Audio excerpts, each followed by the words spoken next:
सबल नारी प्रबल राष्ट्र। जी हाँ, सबल से अभिप्राय है जिसके पास बल है, अर्थात जो बल सहित है, बल वाला है, बलवान है, वही सबल है। अतः कहा जा सकता है कि जिस राष्ट्र की नारी सबल है, बलवान है, उसकी नींव निश्चित रूप से सुदृढ़ एवं मजबूत है। और यदि राष्ट्र की नींव सुदृढ़ एवं मजबूत है तो दुनिया की कोई ताकत उसे हिला नहीं सकती। दूसरे शब्दों में कहें तो हम कह सकते हैं कि जिस राष्ट्र की नारी ने कदम दर कदम सफलता की सीढ़ियां चढ़कर अपने आप को सफल सिद्ध कर दिया हो, उस राष्ट्र को निर्बल नहीं कहा जा सकता।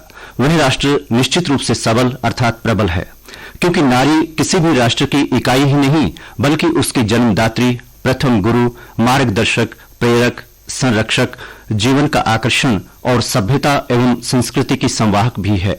और संभवतः यही कारण है कि प्रत्येक राष्ट्र न केवल महिला सशक्तिकरण की बात करता है बल्कि इसके लिए हर संभव प्रयास भी करता है। भले ही महिला सशक्तिकरण की चर्चा कुछ क्षेत्र विशेष के संदर्भ में अधिक होती हो, किंतु जन्मदात्री और प्रथम गुरु के रूप में महिला का सशक्त एवं सबल होना हर क्षेत्र में अनिवार्य रूप से वांछित रहा है।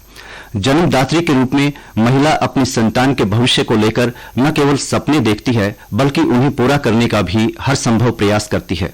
वह अपने बच्चे को घर पर ही उठना बैठना, चलना फिरना, आदर सत्कार और अभिवादन करना सिखाती है, शिक्षा की अच्छी योजना बनाती है और राष्ट्र निर्माता कहलाने वाले शिक्षक को अपना बच्चा इस विश्वास के साथ सौंपती है कि उसका बच्चा पढ़ लिखकर एक अच्छा नागरिक बनेगा। वह जिस किसी भी क्षेत्र में जाएगा उसमें सफल होगा और उसकी सफलता का सीधा लाभ राष्ट्र व समाज को मिलेगा, अर्थात उसके बल से राष्ट्र व समाज प्रबल होगा। इसी तरह से कुशल मार्गदर्शक के रूप में नारी एक मित्र बनकर पति को उसके कामों में सलाह मशवरा और सुझाव देती है। स्त्री पुरुष गृहस्थी की गाड़ी के दो पहिए माने गए हैं, अतः इस गाड़ी के भार को संतुलित रूप में अपने कंधों पर रखकर और पूरी सबलता के साथ बराबर बराबर चलकर ही एक निश्चित दूरी को दोनों आसानी से तय कर सकते हैं। अन्यथा दोनों में से किसी एक की निर्बलता दूसरे को अवश्य प्रभावित करती है।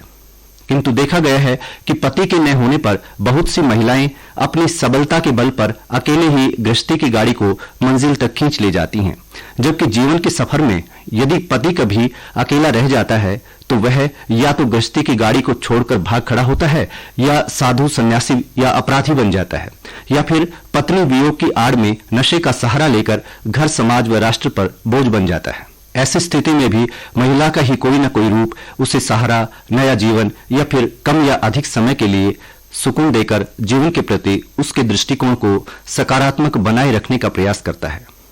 देखा गया है कि पति रूप में जिस पुरुष ने अपनी पत्नी को सिर्फ इसलिए सबल नहीं होने दिया कि वह महिला है, उसी महिला ने पति की मौत के बाद परिवार को इतने अच्छे से संभाला कि लोगों के मुंह से ये निकला, इससे तो अच्छा होता कि वह पहले ही मर जाता।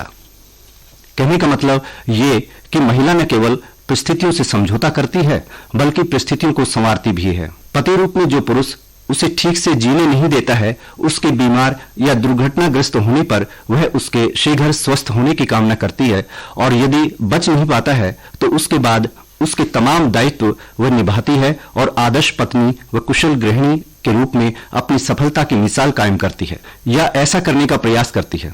वस्तुतः कहा जा सकता है कि नारी पुरुष से कहीं अधिक सफल व सबल है, और इस दृष्टि से एक प्रबल राष्ट्र के निर्माण में उसकी भूमिका अनिवार्य रूप से वांछित है। पत्नी रूप में नारी अपनी शक्ति, योग्यता, क्षमता का उपयोग घर परिवार व समाज के संरक्षण एवं विकास में करती है, जबकि बल का पर्याय कहा जाने वाला पुरुष जरा सी बात पर अपना संयम खोकर हत्या या आत्महत्या करके न केवल सामाजिक दृष्टि से अपने घर परिवार को प्रभावित करता है बल्कि व्यापक स्तर पर वह राष्ट्र व समाज को भी प्रभावित करता है। कहा भी गया है कि बिना घरवाली घर भूत का डेरा, अर्थात पुरुष चाहे कितना भी रुपया पैसा कमा ले, अपने ऐशो आराम की सुविधाएं जुटा ले, किंतु यदि घर में घरवाली अर्थात पत्नी नहीं है तो शाम को उसके कदम घर की तरफ बड़ी मुश्किल से उठते हैं। वस्तुतः नारी जहां पत्नी के रूप में पुरुष को घर से बांधे रखने वाली एक प्रबल शक्ति है, वहीं उसके लिए एक आकर्षण का केंद्र भी वह है। आकर्षण सुंदरता का पर्याय है, और इस दृष्टि से ये संसार मुख्य रूप से पुष्प, चंद्रमा और नारी के कारण सुंदर है। यदि साहित्य से हम पुष्प अर्थात फूलों की चर्चा निकाल दें तो उसका 25% आकर्षण समाप्त हो जाता है। चंद्रमा की चर्चा निकालने पर भी ऐसा ही होता है, और यदि हम नारी की चर्चा निकाल देते हैं तो साहित्य में न फूलों की चर्चा का कोई महत्व रहता है और न ही चंद्रमा की चर्चा का। वस्तुतः साहित्य के 100% आकर्षण के केंद्र में किसी न किसी रूप में नारी है।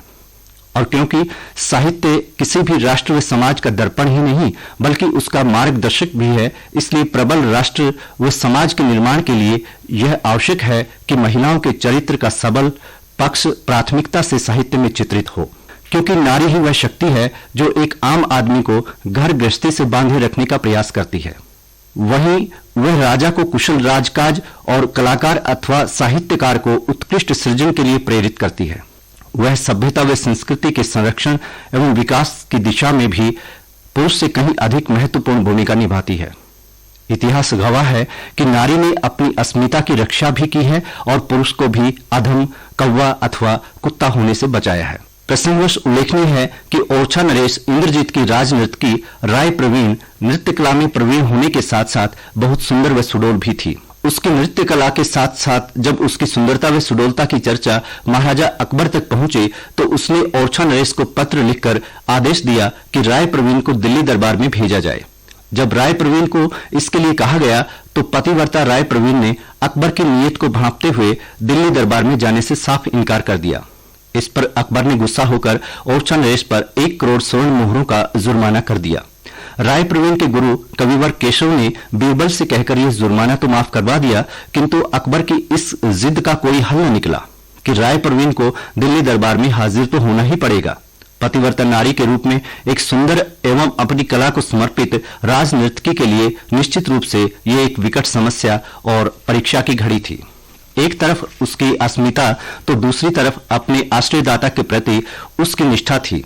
वह अपने कार्य के प्रति तो निष्ठावान थी, किंतु इसके लिए अपनी अस्मिता को दांव पर नहीं लगा सकती थी। कहा जा सकता है कि अकबर के दबाव में आए ओरछा नरेश के पास भी उसकी भावनाओं को समझने की शक्ति नहीं थी।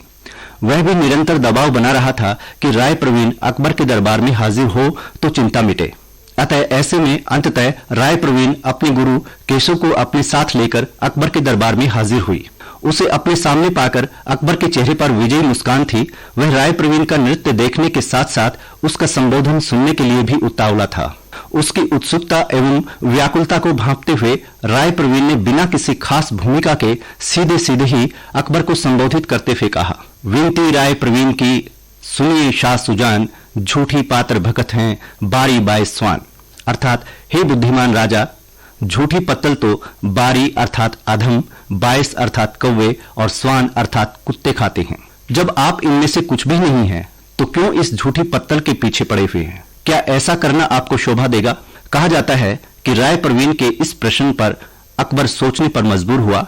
उसके सामने स्थिति यह थी कि भरे दरबार में या तो वह अपने आप को राजा के रूप में बनाए रखे या फिर अधम, कौवा या कुत्ता बनकर झूठी पत्तल को चाटने के लिए चल दे। अकबर ने राजा बना रहना ही उचित समझा और राय प्रवीण को ससम्मान वापस भेज दिया।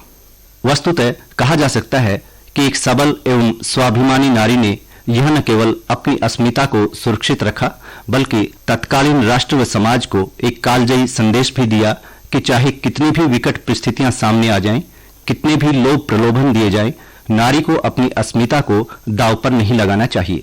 आज सामाजिक रूप से ही नहीं बल्कि संवैधानिक रूप से भी महिलाओं को पहले से कहीं अधिक संरक्षण प्राप्त है। अलावा इसके शिक्षा व संचार के साधनों ने भी उसके कदमों को गति व सपनों को एक नई उड़ान दी है।